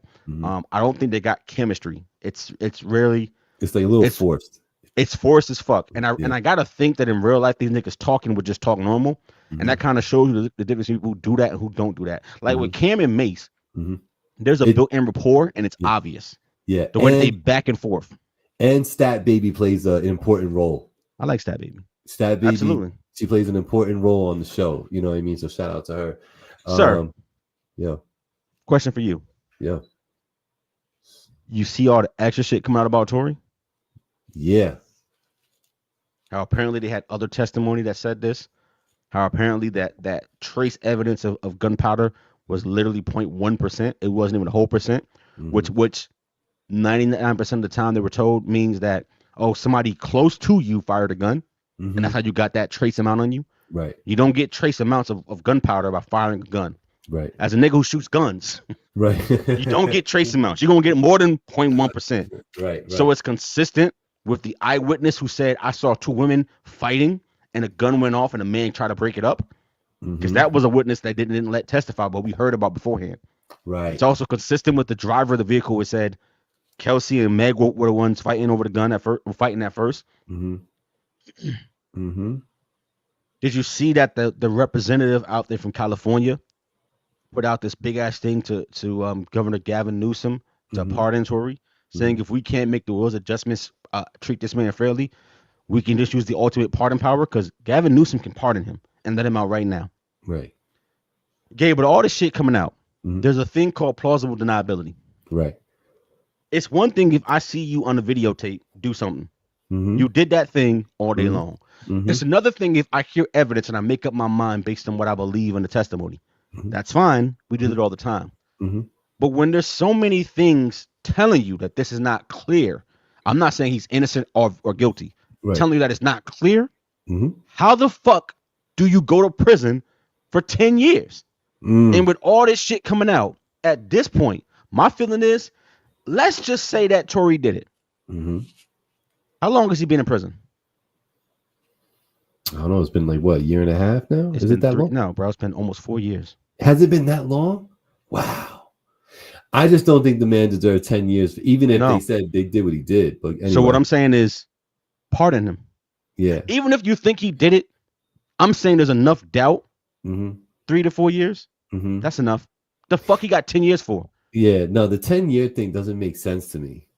It doesn't. It really doesn't. It, like, what do you especially like, well, I guess they're trying to say, because like I'm saying, like he's like a successful artist and stuff. He can have a whole career out here impacting young kids and in a positive way and everything. You know what I'm saying? Like, I don't they didn't even get him on assault, bro. They got him with like possession of a firearm by a felon.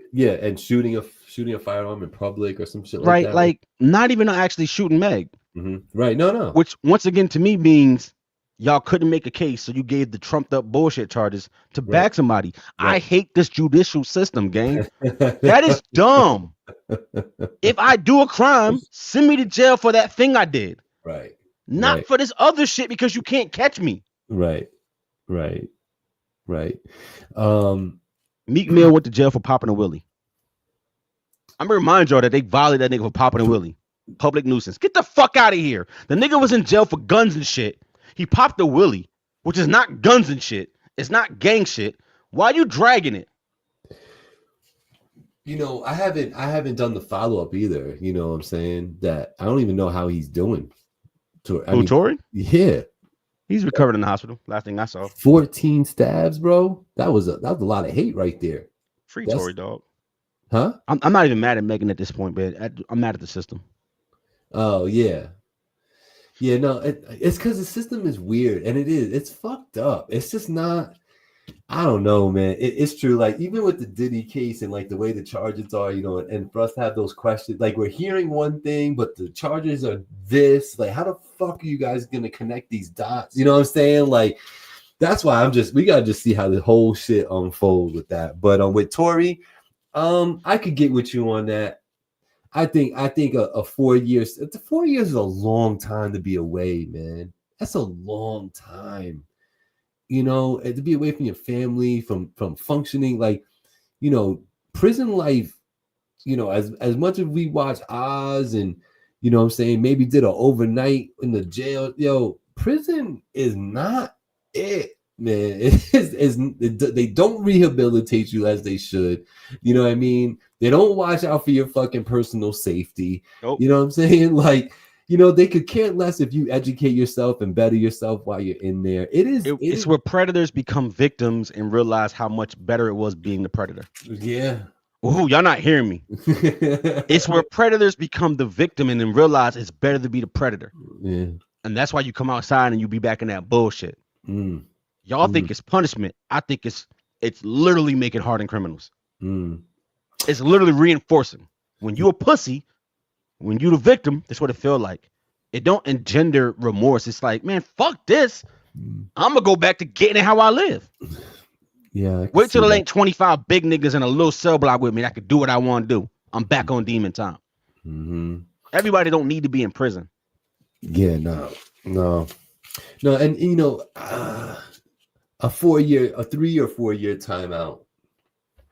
That'll make you think about some things. You know what I mean? And hopefully, you know, he hasn't sat with hate in his heart this whole time. You know what I mean? He's had like somebody positive talking into him and trying to, you know, because while you on a timeout like that, it would behoove you to like better yourself in some way, whether that means reading something, teaching yourself something, writing, whatever it is, you know, but better yourself in that position, you know, make good with that time.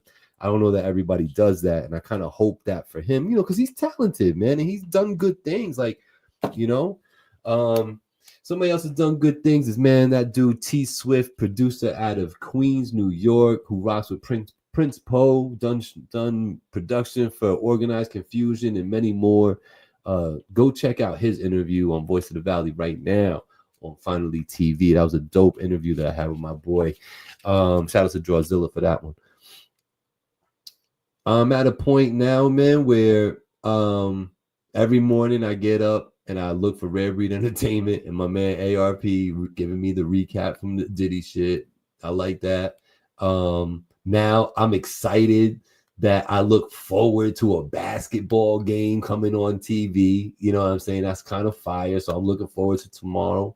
I'm happy I woke up this morning alive. I'm breathing. People around me love me and stuff. I got to do this show. I'm here with Black. You know what I'm saying? So things on a super up and up. We had a great turnout today. I was loving everybody that was on the show. Shout out to my boy Brian Sable, who looks for this stream the very next morning. He'll literally hit me up, Black. It'll be like 10:30 in the morning, and he'll hit me up like, yo, you ain't upload that yet? You know what I'm saying? Like, shout out to Brian, man. Where you at with it, man? Anything else? Yeah, bro. Like, when you come in to open my pool.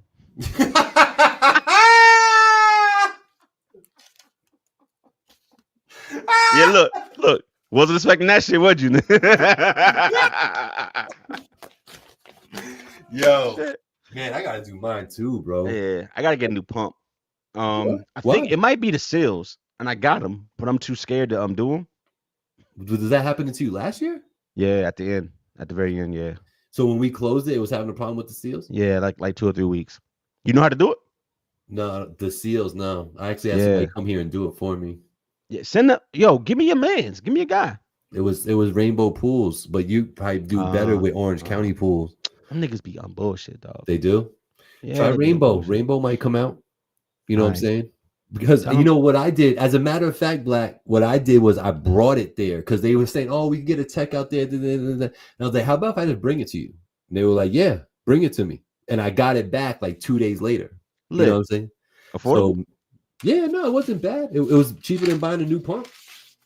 All right, that's one way of saying it. Yeah, you're right.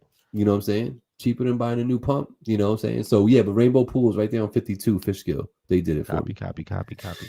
Besides that, bro, I mean, listen, man, Memorial Day weekend. Yeah. Seems early this year, and I realize that it is because the way that the calendar falls. It's not like the 29th, 30th, which is what I'm used to, like the ass end of fucking May. Right. It seems early. It's like the 23rd, 24th is early. But 26. 26, yeah. You know, I'm talking about when the weekend starts. You know what I mean? Yeah, I know. But Yeah, I'm looking forward to the long weekend. Mm. My pool not open because Gabe just gave me the information, y'all. So don't blame me. That's why I'm not having a party type shit. And this weather's not right, bro. The weather. And it's a look. That's my last point I was getting to. It's a little chilly still. I like it. It's kind of nice, but it's a little chillier than what you would expect for this time of year. Which also means that second week of June gonna be fucking roasting. It's gonna be 98 degrees. Nick Lachey out that bitch. You heard? It's gonna be trash. And that's when we're gonna be gone on vacation. Oh, you out? You know, come on, bro. My man. Come on, bro. 50 grand. It's me. it's me. When am I not going somewhere? Yo, tell me the Hell Kizzy don't love this weather though. When it's Hell Kizzy love this weather. When it's like 50, 60 degrees and dry outside. Nah, what? Nice.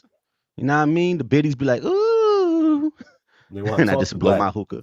You know what I'm saying? Just blow my hookah, keep it going. You know what I'm saying? Yo, here's a question though for all the party people. Yo, what you doing in August? Celebrating Angie's birthday. When is that celebration taking place? Roundabout. Around the 12th. Okay. Wouldn't it be fun if you went to Puerto Rico for that? Because that's where you from.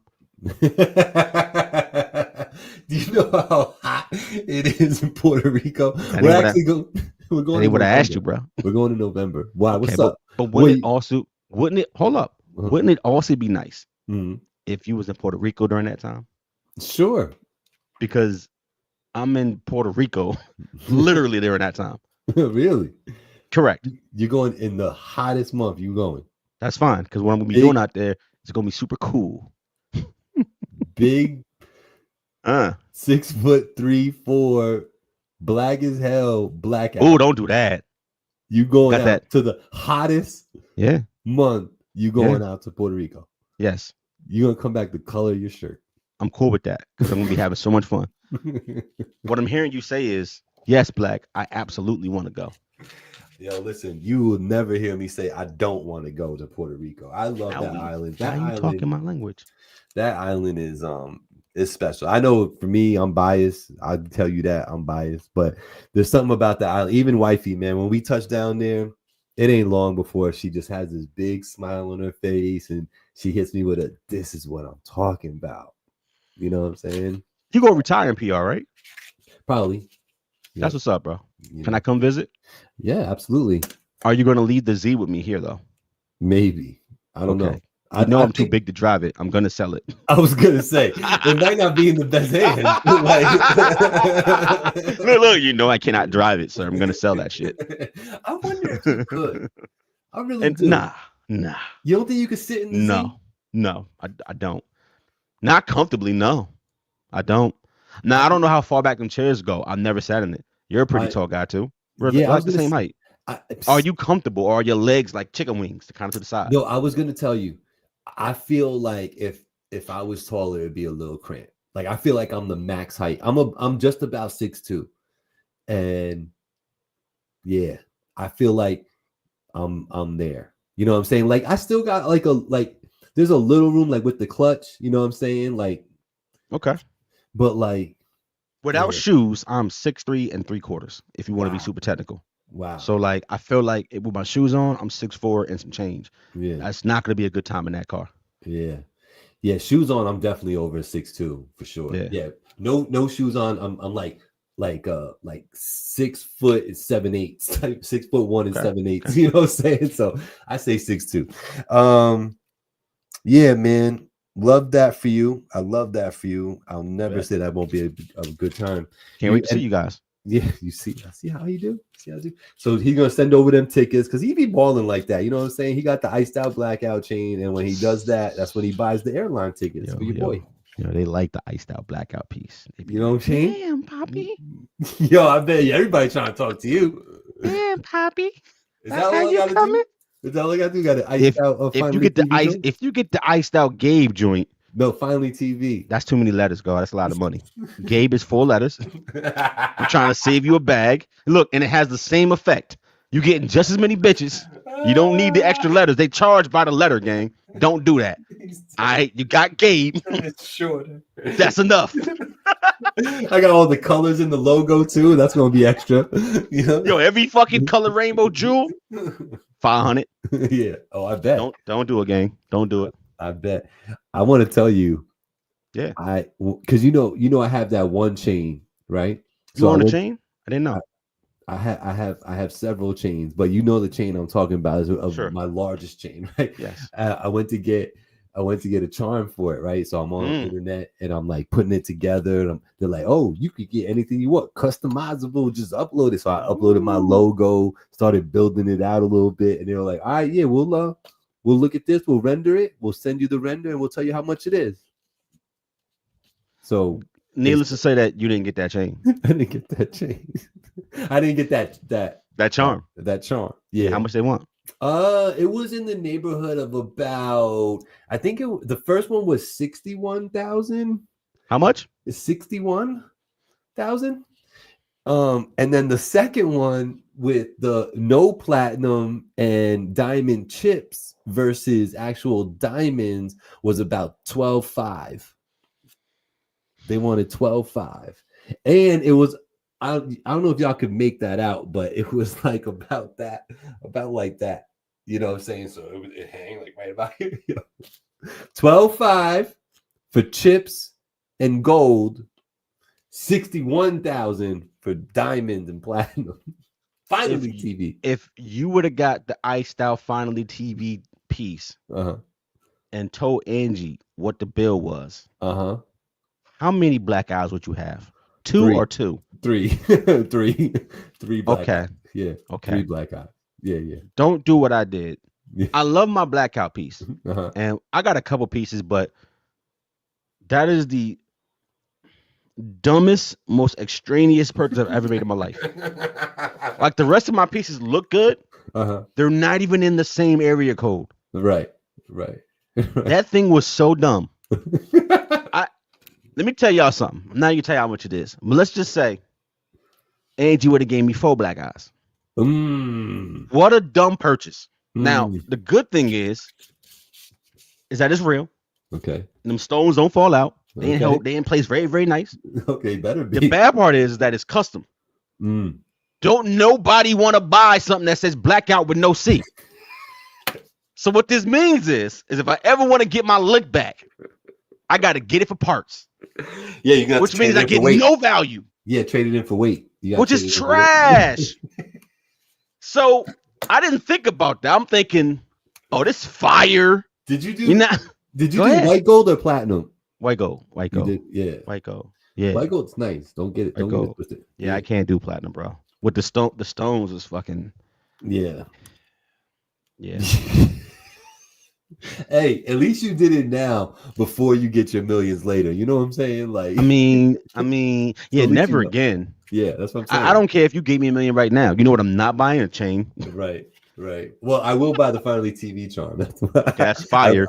Angie will probably still black both of your eyes though. So let's not. But yeah, y'all don't do that. That's a dumb purchase every single time. Yeah. Go get some moissanite. Yeah. Don't be like I can pass the detector. Yeah. It ain't worth it. No, it's not worth it. No, I know. You boy. Right. You're right. Right. It does look fly as fuck that one night though. It is fly though. And when I'm done with it, can I go get me a nice little hybrid? A little electric car? Yeah. I got an electric car on my neck. I can say that. I can take it right now and go get me like a little 40,000 car. Little battery car. Little battery car. Used Tesla. You can get a new Tesla right now for like 18. Like niggas don't want them shits. You get a Model Z right now for like 25. Why do you want them shits? Yo, that Model S dual motor joint, that should go kind of hard, man. I don't care, bro. Fuck that nigga. And fuck Tesla. I'm getting me, what's that shit called? An Ionics. Where the fuck you call that shit? The Hyundai? Yeah, whatever battery shit that ain't Tesla. I saw it. All right, y'all. I want to tell you, thank you so much for tuning in to this episode of What We Talking About. May 20. What is it now, bro? 20th? It's May 20th. May 20th? Yeah. 2025? Yeah. What episode was this? 238. Damn. 238. 2 3s and 8s. Yeah, we there. Remind y'all niggas that be counting real fast. Mm-hmm. It don't matter. Mm-hmm. We about to fuck the game up with this one. Yo, what episode of the season is this, Gabe? This is episode 10. I feel like it's been more, but you're probably right. All right, so bet we're in episode 710. Mm-hmm. There. Y'all not catching us. Episode 710. Yes, that's how episodes work. Go look at Netflix. Look at Family Guy. Yeah. Look at The Simpsons. It's episode 710. Y'all niggas is ass out here. We'll be talking about the podcast every Tuesday. Black people time, baby. 7 p.m. Eastern, 6 Central. I don't know what time it is in Arizona because y'all times is fucking weird and y'all clocks don't work. 2 and 3 hours. But sometimes they do when it fucking. And I don't fucking don't know. change. I don't know what. Who knows what y'all doing in Arizona in the Kevin Durant land? You know what I'm saying? Until next week. Yes, sir. This has been What We Talking About. Yes, sir. On Finally TV. That's it. Peace.